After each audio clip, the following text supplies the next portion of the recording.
Hello! This is Souls G, your business mentor.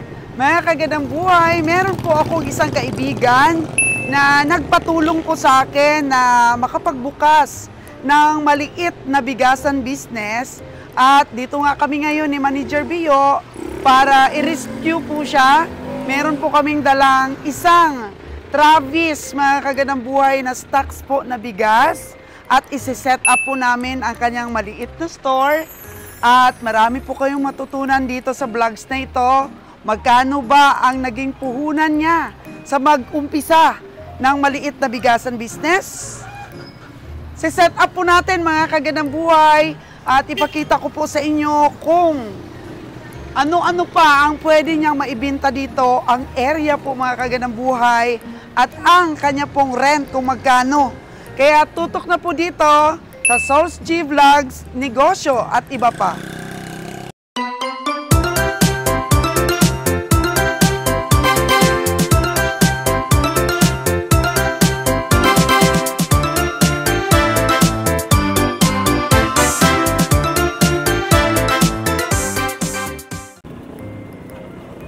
Ayun, binubuksan po ni Manager Bio ang dala ng Travis natin. Yay! Ano ba ang dala mo, Manager Bio? So, ito po yung umpisahan niya, mga kagandang buhay. May dala po kaming itlog. Nasa 36 trays po yan, 3 size. Tapos, meron po kaming fast-moving na hasmin na bigas. At 30 bags. And then, meron din po kaming milagrusa, 20 bags, at meron din po kaming hasmin pa na kulay yellow po, 20 bags. So, all in all po, ang dala namin is 70 bags na bigas. At meron na daw siyang na-order na iba pang klase dito po sa loob. Na-deliver na daw kahapon. At kung maluwag pa po, mga kagandang buhay, dagdagan pa natin yung bigas niya. Kasi ito lang po ang kaya po ng Travis Long.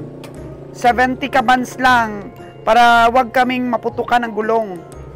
So, yan lang po ang kaya yan lang po ang kinarga namin. So, magkano na ba ang puhunan nito sa karga namin? Sinuma ko po kanina, nasa 90 plus. 90K plus po sa 70 kabans of rice at saka 36 trays of eggs. So, sa mga vlogs ko kasi dati, mga kagandang buhay, sinabi ko po na napakaganda ng puhunan sa pag-open ng maliit na bigasan ang mga 200,000 pesos. Perfect na perfect po. Dito po, tatalakayin natin, mga kagandang buhay, magkano bang ginastos niya dito. Medyo nag-renovate po siya ng konti. At magkano po yung down payment niya, gaano kalaki ang kanyang store para po makapag-umpisa ng maliit na bigasan. Alam ko po sa ating mga kababayan abroad at sa mga may ipon na pong puhunan, interesado po kayo sa mga basic po na topic kung paano po mag-set up at gaano kalaki, ano ang plastada ng pag-umpisa po ng maliit na bigasan business. Kaya i-set up natin mamaya, mga kagandang buhay, at ma-analyze natin kung ilang sako pa ng bigas ang pwedeng ma-display, pwede nating maidagdag para po bongga tingnan sa labas ang kanyang bigasan. Kasi ang negosyo po, mga kagandang buhay, is nakadepende po kasi yan sa pag-set up po, kung attractive talaga yung pag-set up mo ng store mo. Kasi dito po maraming dumadaan ng mga sasakyan, tapos malapit lang rin po ito sa bayan. Yung price po, considering, mga kagandang buhay, dapat the same ka lang ng presyo dun sa bayan, or else kahit mataas ka lang ng 10 piso, 20 piso, okay lang po yun. Wag lang po lumayo talaga yung presyo mo kaysa sa bayan. Ayan po, mga kagandang buhay, ang ating tatalakayin ngayon. Grabe, ang daming community po dito, mga kagandang buhay, oh. Kung makuha mo lang po ito, may mga gulay ka pa pong i-display, may mga Pangkusina, mga kagandang buhay. Swak na swak po ito. Sa katagalan po kasi, malalaman mo rin kung ano po ang demand ng iyong customer. So, you go with the flow, mga kagandang buhay, kung ano po yung hinahanap ng mga customer sa'yo. Dagdag mo. Dito na po si Christina. Oh! Terno pa kami, mga kagandang buhay. Naka-vlog po kami. Ito po yung kanyang kiddos. Ang kanya pong anak. Ayan, napaka-sexy po ng kaibigan ko na yan. Interviewin natin siya mamaya. Mga kagandang buhay, kung anong mga preparation meron siya para po sa pagbukas ng kanyang maliit na bigasan. Interviewin po natin siya kung magkano po yung mga nagastos niya at naipon niyang puhunan para dito. Para po, complete package, ma-inspire po kayo sa ating vlogs for today. Ayun po mga kagandang buhay, binababa na ang mga bigas ni Christina. 70 bags ang galing po sa atin.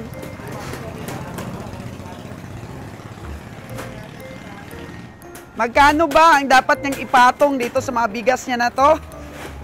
At tuturuan po natin siya mamaya. At magkano din ba dapat ang presyo niya sa retail, sa per kilo? At kung may bibili po ng hapsak, magkano dapat ang tubo niya sa puhunan? Mga kagandang buhay, magkano ipapatong niya? So, maganda din pong malaman ninyo mga kagandang buhay kung paano po mag-price. Kasi dito po nakasalalay kung mag-click ba ang bigasan business niya? Ano ba ang mga dapat niyang gawin? Marketing? Set up?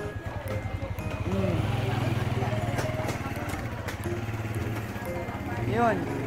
Lagay na tayo sa butas mga kagandang buhay. Maglagay na tayo para masukat nila kung tama ba na 25 kilos yung laman ng isang butas.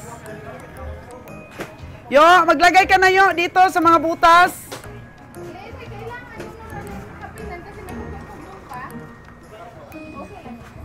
So, wala nang amoy yan. Matagal na yung na pinturahan. Okay lang yan. Ayos na. Grabe, ang ganda.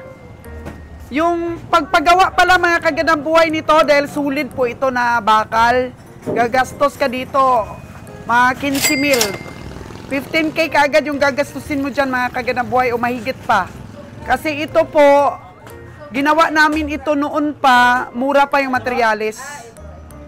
Pero ngayon kasi medyo tumaas na yung materyales. Baka abutin niya ng mga 20K, mga kagandang buhay, 15 to 20K ang abutin yan. Kung magpagawa ka dyan. Manager Bio, saan ba yan galing na store natin? Pinull out? Sa Katiklan po pala ito na pinull out mga kagandang buhay. Doon po sa 17 square meter natin. Kasi nga, nangailangan sila doon ng maraming butas. Pinalitan, 3 pong layer ang display center namin doon. Sa aming rice rack. Kaya pinull out po ito. Kaya batikan na po ito. Ang dami ng pera ang naging pera dito sa ano na to. Sa rack na to. Matagal namin ginamit. So, milyon na po ang ginawang pera ng rack na to. Papasa natin kay Christina. Yeah! Oh. Ilang taon din natin itong napakinabangan po mga kagandang buhay. So, mas maganda pong steel yung paggawa ninyo compared sa kahoy. Kasi ayan, namana pa ni Christina. So, milyon-milyon na po ang nagawang pera ng rack na ito. Sana maipasa dito kay Christina. Yay! Oh. Ayan po, siniset up na ni Manager Bio. So, dahil nga po sa kauna-unahan pala namin itong rice rack, ay 1.5 po ang laman pala. Mahigit 25 kilos ang laman. So, bali yung taas at baba is 3 sako na tig 25 kilos. Kasi yung mga bago namin na rack ay sinukat na lang ni Kabiang Roger ng 25 kilos na lang talaga. So, ito pala dahil ito, pioneer po ito among all na namin, rack is pala to. Sa 2 butas is 3 ang laman. Ayan, ganyan po ang pag-set up, baba at taas ay pareho pong bigas. So, yung unang nilagay ni Manager Bio is yung Jasmine Blue natin, yung pinakamasarap at pinaka-fast moving. So, next is Milagrosa, which is Mindoro rice. Ang Milagrosa po is local rice natin. Ang iba po kasi ayaw nila ng mga madulas na bigas. Gusto nila yung local rang, local grown. In the Philippines, mga kagandang buhay, may ano din yan, may laban din siya dahil masarap din po ang lasa. Yun, nuksan po ni Manager Bio. So, dagdagan ko po yung bigas nila, January 2. January 2 po. Punuin natin ito. Tapos, sabi ni Christina, titinda daw pala siya dito ng manok na feeds at saka yung sa mga aso dahil marami pong nagre-request daw sa kanya. O, di ba mga kagandang buhay? Yun nga po ang sabi ko sa inyo, kapag ka nag-business po kayo, makinig po kayo sa community. Yung mga malapit po dito, makinig kayo kung ano yung mga request nila na dapat may ganyan po kayong mga paninda. O, di ba? So, maghanap po kami ng supplier. Pupunta po ako na Maynila. Maghanap po ako ng supplier para sa aso at sa manok. For the meantime, mga kagandang buhay, maghanap lang muna dito si Christina ng pang-retail niya. O, tingnan natin yung Jasmine Blue. O, idikit daw talaga. Yun. So, ito po yung Milagrosa rice natin. Tapos yan yung Jasmine natin. Oh.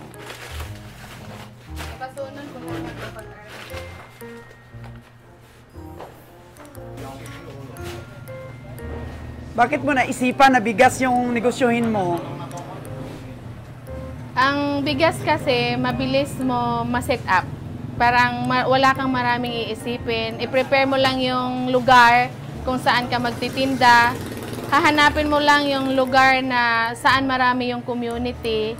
And then, pag mayroon ka ng stocks, pwede ka na talaga mag-start ng business. At saka, isa pa, yung bigas talaga, lahat ng tao, mahirap, mayaman, saan man nakatira, sa bundok or sa city, talagang bigas yung kailangan. Kaya yun ang talagang naisip ko na simula na business this 2025. Wow! Kasi nga yan ang sabi namin ni Manager Bio na itong bigas na to, kailangan talaga ng bawat household. Yes. Oo. Pwedeng tipirin sa ulam. Pero sa bigas, hindi pwede. Bitin. Pwedeng wala mo ng gala, na wala mo ng ulam, basta may kanin. Yan. Kaya ganun ka-importante yung bigas. Kaya pag nagnegosyo ng bigas, sure talaga na merong consumer. Hindi ka na mahihirapan mag-advertise. Kasi yung tao talaga naghahanap kung saan sila bibili ng mura at magandang klaseng bigas. Kaya dito sa Christina, good answer. Sa Olmedo Variety Store, pwede kayong pumunta dahil mura dito ang bigas namin. Yeah! Very good. So, pakinggan mo lang yung mga, yung sabi natin, dagdag mo ba? Ano ba yung mga plano mo? Marami nagre-request. Natutuwa nga ako kasi ang mga tao dito, ginagawa pa lang yung place. Marami na nagsasabi sana magbenta ng feeds, o magbenta ng itlog, ng asukal. Kaya yun ang mga naisip namin na ilalagay dito. Iniisip ko yung mga ganong common commodities na kailangan ng tao araw-araw kasi hindi mahirap ang inventory. Yun ang, kasi unang worry ko, since na first time ako magta-traditional business, yung inventory talaga. Kasi una sa lahat, mahina ako sa recording. Kaya yun ang concern ko. Kaya slowly na dadagdagan kung anong makailangan ng mga tao dito, i-request nila, yun ang ititinda namin. Marami kasing interesado sa bigasan business. Yes. Magkano yung renta mo dito? Simula kami dito sa 5,000 na rent. Para sa akin, parang medyo pricey kasi hindi ko pa alam kung paano tatakbo ang business. Pero naniniwala ako at nakikita ko naman na yung lugar ay busy area, maraming mga tao, and then nafe-feel ko yung magaan na feeling. Actually, magaan talaga yung 5K na yan. Magaan talaga. Gano'n. Sana, oo. Kasi pag naniniwala tayo sa isang bagay na kaya natin at magtatagumpay tayo, yun talagang mangyayari. Kaya yung 5,000, good start na para sa akin yan. Start na yon. Pagkatapos naman, Chris, pwede mo pang dagdagan ng mga frozen products dito. Yes, magdadagdag din talaga ako ng frozen products. Ang luwag pa pala. Oh, yeah. Ang luwag. Oo, marami So, pa. Tama talaga yung sabi ko sa'yo na mag-upisa ka sa 200 bags. Oo nga, no? Parang ang ano talaga, bonggang-bongga ang dating. Sige, dagdagan natin. Kasi yun ang sabi ko sa'yo na kailangan pag nag-open ka ng business, kung kaya mo rin lang ang puhunan, dapat yung magandang impact sa tao kaagad. Yes. Yung pagbukas mo. Dapat big time. Big time. Big time yung dating. Para, syempre, dayuhin ka. Yung, alam mo naman, dito sa atin, kapag ka big time yung pag-open mo ng business, isip nila mura ka. Correct. Pero yes. pag kulang ang stocks mo, isipin nila hindi ka wholesaler. Yes. Oo. Dapat Pipitsugin. punong-puno yung dating. Punong-puno yung dating niya. So, habang nagbabantay ka dito, maraming mga maiisip kang idadagdag. Oo. So, ang bigas talaga, pangunahin mong, kung sa baga, ito yung pangunahin mong source of income. Yes, main source para sa business na ito. Chris, paano mo nagustuhan ng area? Una, itong area na ito ay maraming mga taong dumadaan from sa town papunta sa malaking barangay of New Buswang. And then, Andagaw, New Buswang, pinakamalaking barangay dito sa Kalibo yan, sa Kalibo na town. And then, nasa corner talaga siya. And then, dito sa loob, napakaraming residences, boarding house. And then, nandito yung isang elementary school. Yan, so, ang community pa lang ng mga bata dyan, mga parent, pwedeng bumili na ng bigas dito sa Olmedo Bigasan. Yan, so, and then, hindi din siya kalayuan sa, sa market. Kaya, kumbaga, imbis pupunta yung mga tao doon sa market, dito na lang sa atin. Wow! And then, napaka-busy ng area. Yan, ito yung pinaka-best na mga places na pinipili talaga ng mga negosyante sa bigasan. Kaya ito yung pinanalangin ko rin na magkaroon ako ng lugar na magiging magandang strategic location para sa business na iniisip ko na bigasan. Anong oras ka magbubukas? Anong oras ka magsasara? 6 a.m. 6 a.m. and then siguro mga 6 p.m. to 7 p.m. kami. Subukan mo muna, no? Tingnan mo muna. Oo, titingnan ko muna. Kasi usually, mas mabili ang store namin, mga 6 to 7 eh. Oo. 5, ganyan, 5 to 7 o'clock. Tinitingnan ko rin nung time na nagtatambay ako dito, 6 p.m. parang okay na yung mga tao. Kalibo kasi 7, wala nang tao halos. Pero pwede depende. na 6. Oo, 6 p.m. Para may time pa sa family. Yan. Tama yan, Chris, yung pili mong location. So, maganda itong example din sa iba. Yes. So, tutukan ko ang iyong business na to at lagi kitang susuplayan ng bigas. Yeah! Thank you, Len. Itlog. Maraming salamat talaga sa'yo. Kasi yung mapapayo ko lang sa'yo, advice ko sa'yo is marketing. Kasi kami, kahit na malaki na yung store namin, nagro-rolling store pa rin kami. Yes, yes. Yung itlog mo, bibigyan kita ng special to special price. Wow! Para naman, ikaw na dito sa lugar na to ang mag-cover up ng itlog natin. Kasi dadagdag ako ng volume ko sa itlog para sa'yo. Wow. So, halimbawa, Thank you so mapapaubos mo yung 1,000 trays. Yes. Tutubo ka lang ng 20 pesos per tray, magkano na yun? Oo. Kahit mag 2 times a month lang na mag-deliver ako sa'yo dito, or 3 times a month, kung mataas yung benta mo sa itlog, kailangan marketing. Competitive price. Huwag kailangan mapagbantay ka sa presyo. Yan lang sabi ko sa'yo. Kailangan pupunta ka rin doon sa bayan, magtanong-tanong ka rin din kung ilan yung presyuhan nila. Updated ka dapat sa mga presyuhan para lagi kang may presyong competitive. Yan. Tapos dagdag ka dito mga gulay-gulay. Yes, oo. Oo, mga merienda-merienda. Ayan, di ba nakaka-inspire mga kagandang buhay na sinabi ko po sa kanya, 200 bags yung umpisahan mo sa bigas. And then, syempre, itlog. Kailangan magaling ka rin magbayad sa akin dahil win-win tayo. Yes. Tulungan kita, tulungan mo rin ako hanggang Yan ang makakita ka pinaka-importante. ng pag lumakas na yung bigas mo, re-refer na kita doon sa supplier ko mismo. Yes. Para dalawa tayo aangat. Diba? Thank you so much. Thank you so Oh. much, Len. Ingatan mo yung aking pamana sa'yo. Yes. Dahil marami ng milyon ang kinita niyan. Kasi Yes. ang bigas kasi milyon ang dumadaan sa mga box na ganyan. Grabe. Malaki ang puhunan sa bigas. Yes. Yung may papayo ko lang rin sa'yo, Chris, mag-ingat sa mga pautang. Tama. Kasi baka masyado kang ma-overwhelmed. Pautang ka ng pautang, mag-ingat ka. Kasi kunti lang tinutubo natin sa bigas. Yes, oo. Ngayon ko ngayon- nalaman na ang liit lang talaga ng edge ng Oo. bigas. Talagang ang bigas lang kaya siya magandang business. Kasi Mabilis. talagang mabilis yung turnout niya. Mm. Oo. Pero kung nakatingga yung stocks, malulugi ka talaga. So, kailangan marunong talaga tayo magpaikot talaga ng kapital dito. Pwede ka na mag-open dito hanggang bukas. Oo. Pwede na kasi may stocks ka na. Yes. So, tuturuan na lang kita kung magkano yung dapat mong ipatong sa bigas. Oo. Para may idea din ang ating mga viewers. So, unang-una na dapat meron ka dito sa store mo is calculator. So, very good. Nabili mo yung calculator. Yes, importante kasi dyan yung pera yan eh. Tapos yung kiluan mo, sinunod mo talaga na ganyang klase kasi dalawang spring yan. Yes. Meron kasi mga kiluhan, isang spring lang. Madaling masira. So, ito, Fuji, dalawang spring. Best Tapos, brand. Fuji din itong 60 kilos mo. Yes. So, ito kaya, maganda. Maganda yung calculator mo. Maliwanag. Maliwanag po ito.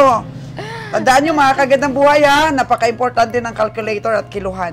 So ngayon dito na tayo sa sa Hasmin, ito yung pinakamahal na bigas o pinakamaganda. Totoo. Ang bigay ko sa iyo ng presyo niyan ngayon is 1,260.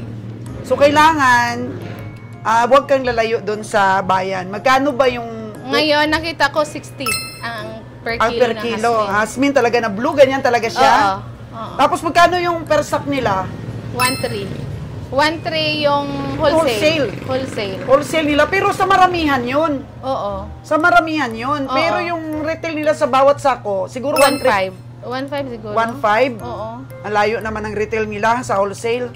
Oo. Kasi yung tinanong mo kasi, is sinabi mo siguro doon na magtatayo ka na bigasan. Oo. So, ang puhunan is 1,260. Pumapatong lang naman kami niya ng mga 40, 30 pesos sa wholesale pag maramihan.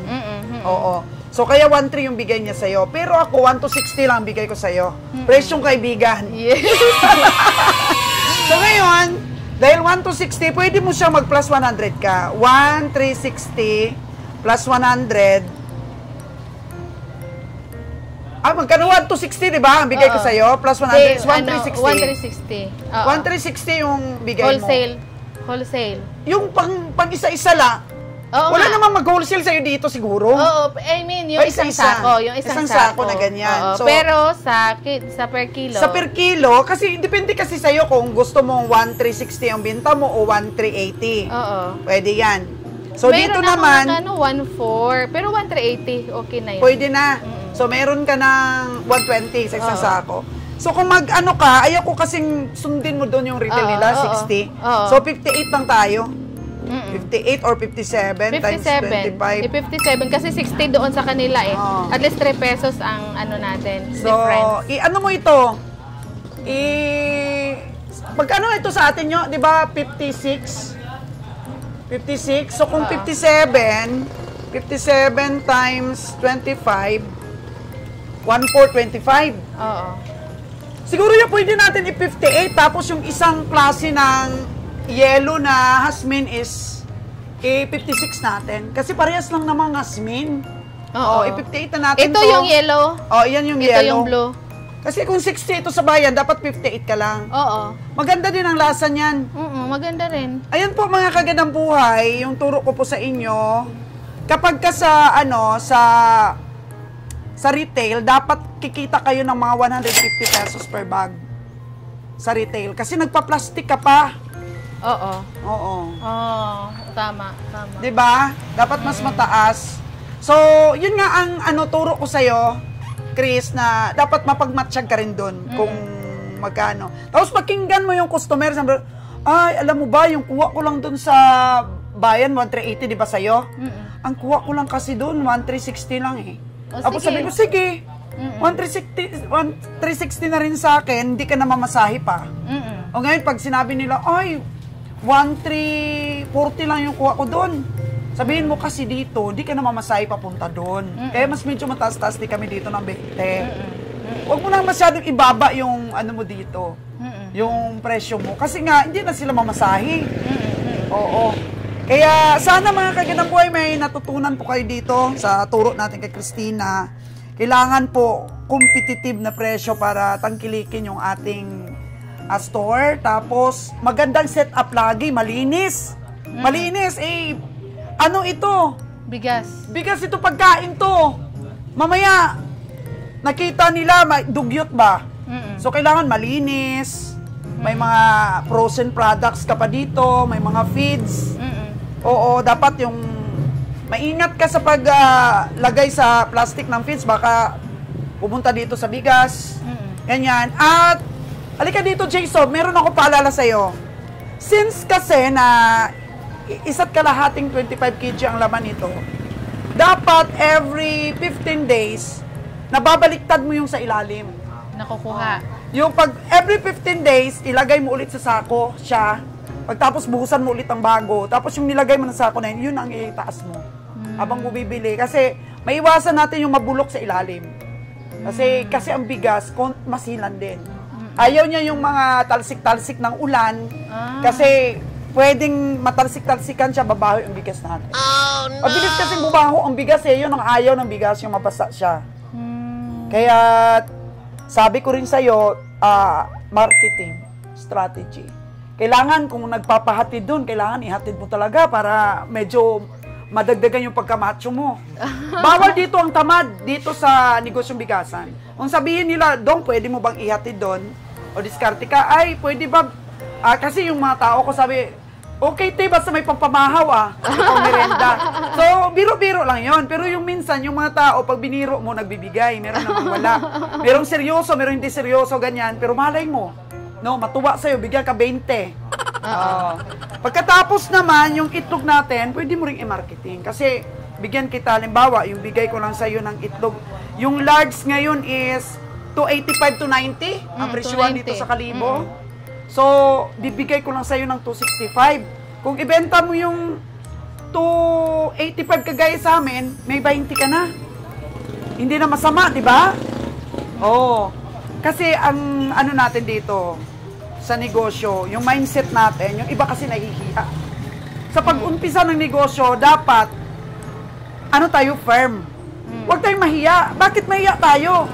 Hindi mo ba alam na ang daming nagmilyonaryo sa bigasan? Sustainable, income ang bigasan. So, di naman tayo nagnegosyo dahil gusto natin magmilyonaryo, di ba? Gusto lang natin, masustain natin yung pangangailangan natin. Yun, makasurvive lang tayo. Pero kung may awa ang Diyos. Opportunity. Oo. Siyempre, sipagan lang natin, malay mo, maging wholesaler ka sa bandang huli. Dito ka nagsimula, na-feature ko kayo, after 2 years, baka marami ka nang naidagdag. Since mga kagandang buhay na December 31 ngayon, marami nang nagtuturutot. So, masaya. Itong pag-open mo, mag-ano ka na ba? Mag-open ka na ba? Maraming bumibili ng bigas? Oo. Pwede. December 31 ngayon? Oo. Marami. Pwede naman hanggang mamayang hapon, tapos close naman kayo. Huwag kayo mag-open bukas. Pizza uno. Hanggang mamaya lang, o kung alin dito, kung anong gusto ninyo. Basta, yun ang masabi ko sa'yo, J-Sob, as a manager dito sa Olmedos Rice Retailer and Variety Store. So, kailangan mo lang kunan na, first week pa lang ng January, kunan mo na ng DTI. Oo, kasi kung meron ng Olmedos na nakapangalan sa DTI, pwede ka na maglagay doon. Subject talaga na palitan mo yung pangalan mo. Kung meron na doon na naka-registered. Wala pa siguro. Ewan ko lang. Wala pa siguro, Pero malay mo, kasi ang laki ng buong Pilipinas. Olmedo, Maraming Olmedo. Kaya, lahat ng effort, worth it talaga kapag pinagsipagan natin. Minarket natin. So, sa ating mga viewers, sa iyong pag-umpisa, baka may inspirational ka na masabi din sa kanila. Basta lahat ng bagay na naiisip natin na makakatulong sa buhay natin para mabuhay tayo, makatulong na masustain yung life, simulan. Maging matapang lang ang loob, and then wag na wag makakalimot maghanap ng mentor. Kasi kagaya ko, wala akong idea sa ganito. Talagang ngayon yung best friend ko, si Lini, no, siya talaga yung unang taong nilapitan ko nung nag-decide ako na magbigasan. And then, kahit sinong nakakausap ko ngayong negosyante, ano man ang business niya, nagtatanong talaga ako. Tama, kasi tama alam yan. ko yung sikreto talaga ng tagumpay, huwag tayong mahihiyang magtanong eh.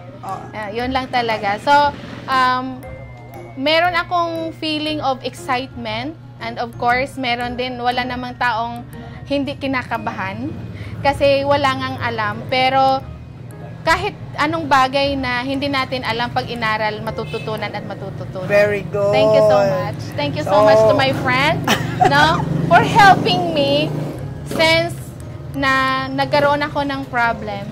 Nandito ka. Talagang napatunayan ko sa buhay na mayroong isang tunay na kaibigan. At Yes, ikaw, it's rare lang. Yes, rare so, lang sa ating mga viewers, naging magkaibigan tayo, 16 years old ka pa lang noon. Yes. Ako, mga 2 years lang yung gap natin. Oo, 16 years old. Mga dalaga pa tayo noon. Wala pang alam sa buhay. Wala pang alam sa buhay yun. Tapos, during that time, kayo nagpapakain sa akin. Lagi akong pupunta sa inyo. Borders ako sa inyo. Pag wala akong makain sa boarding house ko, pupunta lang ako sa kanila. Doon ako natutulog. Parang magkapatid na talaga kami. Mula noon, ano pa yung mga secret namin, yung mga feelings namin bilang mga teenager. At ikaw yung nakakaalam. Ikaw din, kung anong problema mo, akong nakakaalam. Pero nung nagtayo na tayo ng sarili nating buhay. Nag-part ways. Nag-part ways na. Na wala muna yung communication for how many years. Yes. Pero alam mo na, appreciate ko talaga yung tinatawag na true friendship. Kasi when time get rough, nandyan ka. Napakatagal natin walang communication. communication. Pero nandyan ka kaagad nung kailangan kita. Kaya maraming salamat. Kasi talaga. pinagpapala tayo pag gano'n. Yes. Kasi alam ko rin marami kang tinulungan eh. Yun nga yung sinasabi ng iba na kung anong tinanim mo, yun ang anihin mo. Kaya nagtanim ka rin ng maraming tulong sa iba. Kaya binalik lang rin sa'yo. At ikaw yung ginamit. Ito, marami ka rin matutulungan. Unang-una yung mga anak natin, di ba? Yes. Bigyan natin sila ng magandang halimbawa sa negosyo. Maput-upan natin sila na makastand rin sila sarili nila mga pa, kagaya ni Jason. You are so blessed na kahit nawala sinong dudong, yung asawa mo is nandito si Jason, mga kagandang buhay na. Pangalawa mo si Jason, di ba? Oo. Second. Siya na yung tatay ngayon ng pamilya. Mga kagandang buhay, this is Souls G, your business mentor. Tutukan po itong maliit na bigasan ni Christina. Balikan natin siya after 1 month. Wow. Bye! Bye!